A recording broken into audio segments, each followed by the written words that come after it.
کہ میں اکثر لوگوں کو دیکھتی ہوں نماز کے بعد دعا تو کرتے ہیں لیکن تسبیح فاطمہ نہیں کرتے۔ تسبیح فاطمہ کی شرعی اہمیت بتا دیں، کیا تسبیح فاطمہ نہ کرنے والے گناہ گار ہیں؟ بسم اللہ الرحمن الرحیم۔ دیکھیں، تسبیح فاطمہ پہلے اس کا جب تک آپ کو سیاق و سباق اس کا پتہ نہیں ہوگا تب تک اس کی اہمیت کا بھی علم نہیں ہوگا۔ حضور نبی کریم صلی اللہ علیہ وآلہ وسلم آپ کی بیٹی حضرت سیدہ فاطمہ الزہرا رضی اللہ عنہا، آپ حضور نبی کریم صلی اللہ علیہ وآلہ وسلم کے پاس حاضر ہوئیں، اور دل میں یہ تھا کہ آپ صلی اللہ علیہ وآلہ وسلم کوئی غلام عطا کر دیں کہ جس کی وجہ سے کام کاج کے اندر میرا ہاتھ بٹ جائے گا۔ آپ جب گئیں تو کریم آقا علیہ الصلوۃ والسلام مصروف تھے، آپ نے کچھ زیادہ توجہ آپ عطا نہ کر سکے۔ آپ حضرت سیدہ فاطمہ گھر تشریف لے آئیں۔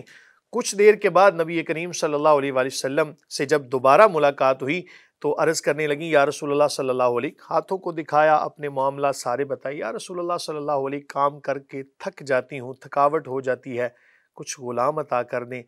آپ اندازہ کریں کہ نبی کی بیٹی ہو رضی اللہ عنہا، اور کریم آقا علیہ الصلوۃ والسلام کہ جو امام الانبیاء ہیں، تو ان کی بیٹی کا مقام دیکھیں کہ گھر کے کام کاج کر کے تو تھکاوٹ کی وجہ سے اپنے ہاتھوں کے نشانات بھی دکھا رہی ہیں اور دیگر بھی تمام تر روزمرہ کے معاملات عرض کر رہی ہیں۔ تو نبی کریم صلی اللہ علیہ وآلہ وسلم نے یہ نہیں فرمایا کہ غلام لے جاؤ، نہیں، بلکہ آپ نے فرمایا کہ اے میری پیاری بیٹی، میں تجھے ایک ایسا عمل نہ بتا دوں کہ جس کی وجہ سے تجھے غلام سے بھی زیادہ فائدہ ہو جائے؟ تو حضرت سیدہ فاطمہ الزہرا رضی اللہ عنہا عرض کرتی ہیں، میرے بابا جان کیوں نہیں؟ تو نبی کریم صلی اللہ علیہ وآلہ وسلم نے پھر یہ تسبیحات آپ کو بتائیں کہ ہر نماز کے بعد بیٹی 34 مرتبہ سبحان اللہ، 33 مرتبہ الحمدللہ اور 33 مرتبہ ہی اللہ اکبر پڑھ۔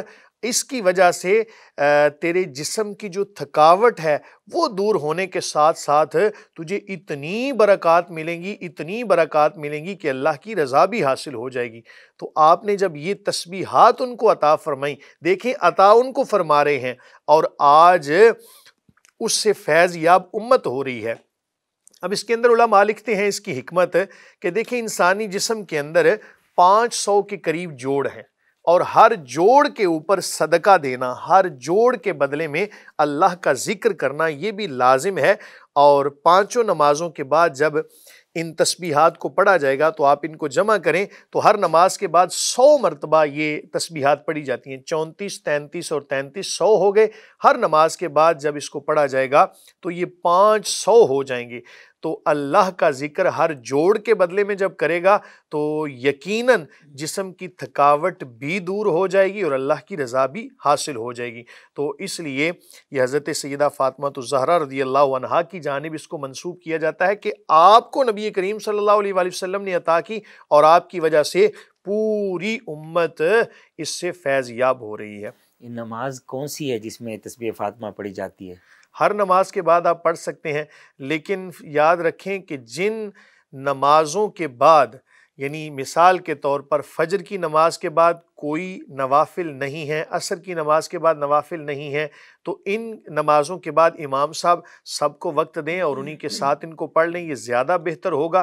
اس کے علاوہ بقیہ جو نمازیں ہیں، جیسے ظہر کی نماز ہے، بعد میں سنتیں ادا کرنی ہے، تو ظہر کی نماز، اسی طرح مغرب اور عشاء کی نماز جب ساری نماز پڑھ لیں تو اس کے بعد ان تسبیحات کو پڑھ لیں تو یقیناً اس سے بہت زیادہ فائدہ حاصل ہو۔ یہ کہا جائے کہ اس سے کوئی بندہ اگر نہیں پڑھتا تو گناہ گار ہے، تو ایسی صورت میں گناہ گار نہیں ہو۔